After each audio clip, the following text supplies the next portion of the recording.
Seguinte, meus caros, vamos tocar o nosso conteúdo e vamos ver um pouco sobre a Revolução Francesa e suas transformações. Não tem como a gente falar da origem da sociologia sem falar da Revolução Francesa, sobretudo porque a sociologia nasce na França para entender os impactos das transformações geradas pela Revolução Francesa em seu território, mas também pela Revolução Industrial na Europa como um todo. Então, a Revolução Francesa, como vocês bem devem ter estudado já nas aulas de história, ocorreu no ano de 1789. Ela é decisiva como foi também a Revolução Industrial. Por isso que a gente estuda tanto e em diferentes disciplinas. A Revolução Industrial e a Revolução Francesa são fundamentais para a gente poder compreender o que é a modernidade, esse período histórico no qual a gente vive. E, conforme eu falei na abertura dessa aula, também são imprescindíveis para a gente entender o contexto do surgimento da sociologia. Retomando um pouco de alguns elementos da Revolução Francesa, o que vocês conseguem entender dessa imagem? Reflitam um pouco sobre ela, observem aí cada elemento. Tem muita coisa representada aí. Bueno, primeiro, a gente precisa levantar alguns pontos desse contexto francês. A França passava por uma crise econômica sem precedentes e a maioria da população era empobrecida. Nessa imagem, a gente consegue observar um nobre, então representando aí tanto a monarquia quanto os nobres que ficavam junto com esse membro maior, com esse soberano, o clero, então representado por um cara aqui com um crucifixo no pescoço, e reparem que ambos estão sendo sustentados por um cara já curvado e com uma enxada na mão.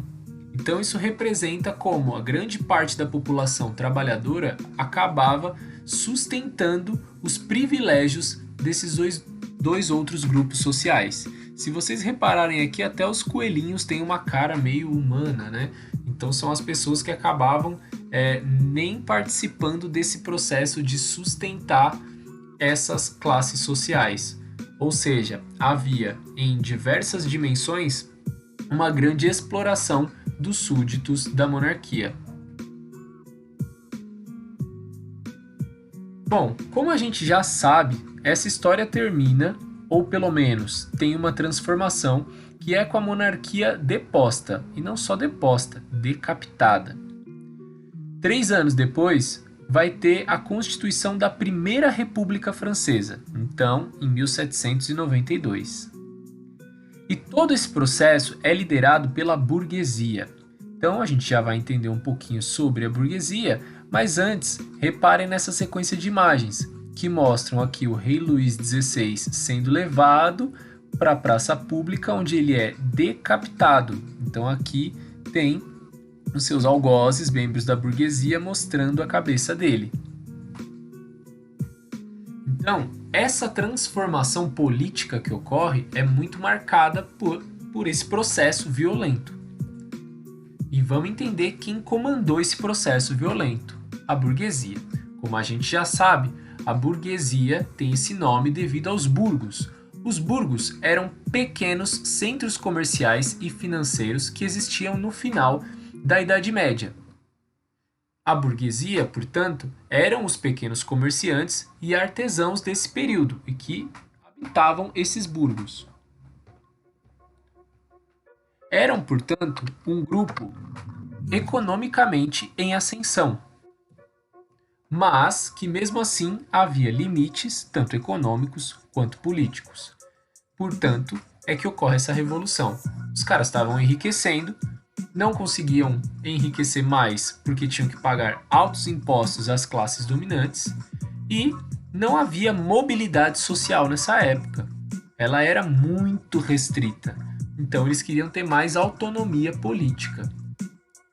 Aqui a gente tem a representação de um burgo, então um desses pequenos centros comerciais da Idade Média, e essa classe a burguesia que habitava essa região e que tinham essas funções de pequenos comerciantes e artesãos, vai acabar constituindo a dona dos meios de produção de uma forma geral. Então, das fábricas, dos bancos, das terras. Um importante sociólogo inglês, Anthony Giddens, diz o seguinte sobre a Revolução Francesa: ela corresponde não apenas a um conjunto específico de eventos, então não só aquela sua história restrita, um acontecimento da história francesa, mas é também um símbolo das transformações políticas da nossa era, a era da modernidade.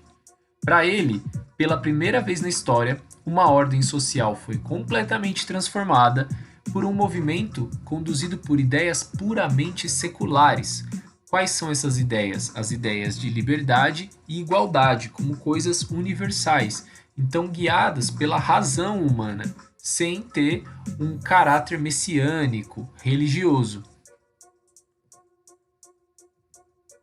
E quais transformações aconteceram? Bom, foram transformações políticas, como a gente viu, né? É a queda da monarquia, a instituição de uma república, mas também transformações subjetivas, ou seja, na mentalidade, na forma como eu enxergo o mundo e as possibilidades que eu tenho. Com isso, a gente está vendo um ambiente em que surgem mais e mais formulações filosóficas que têm o homem como o centro dessas formulações, algo que já vinha sendo feito pelos iluministas.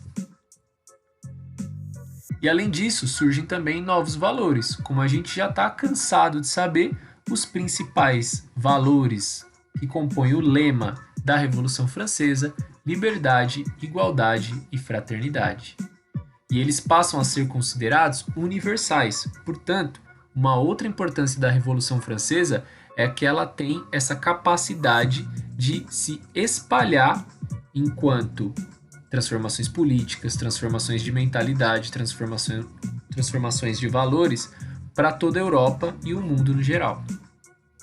Então, dois símbolos da Revolução Francesa é essa pintura do Delacroix, que se chama A Liberdade Guiando o Povo. Então, a liberdade é representada por essa mulher com o seio à mostra, segurando uma baioneta e a bandeira republicana da França, e um outro símbolo, por si só, a bandeira. As cores representam liberdade, igualdade e fraternidade. Então a gente está montando dessa forma o contexto do surgimento da sociologia. A Revolução Industrial traz mudanças na forma como as coisas são produzidas, como a vida é produzida e reproduzida. Também com isso, mudanças na ciência, que agora passam a estar ligadas aos processos de engenharia, de construção de maquinário, voltados para a produção de produtos e também das nossas vidas e nossos valores. Mas também é um ambiente, entre a Revolução Industrial e a Revolução Francesa, de novas proposições filosóficas e de uma nova relação política, como a gente viu. Ao mudar a estrutura da vida, muda também a superestrutura, ou seja, ao mudar a forma como as mercadorias são produzidas, mudam também as relações políticas, a forma de Estado, a ideologia dominante. E não é um ambiente perfeito, longe disso. Os problemas da sociedade industrial vão ser um grande objeto de estudo da sociologia. Vão ser, na realidade, os elementos propulsores do surgimento da sociologia. Então, as difíceis condições de trabalho, as lutas sociais, a organização dos trabalhadores que vai surgir a partir dessas condições de trabalho degradantes, jornada de trabalho muito extensas, a gente vai ter o surgimento dos sindicatos, o desenvolvimento da consciência dos operários e também uma alteração conflituosa, como não, das relações de classe, né? Então, as relações entre a burguesia e o proletariado, onde a gente vê que uma dessas classes é a produtora da riqueza, produtora do valor, mas que fica com uma parte ínfima de tudo que ela produz. enquanto que a classe detentora dos meios de produção é que vai ficar com a grande riqueza produzida. Então, isso vai gerar uma série de conflitos que vão ser muito estudados pela sociologia e que são parte dos nossos próximos conteúdos.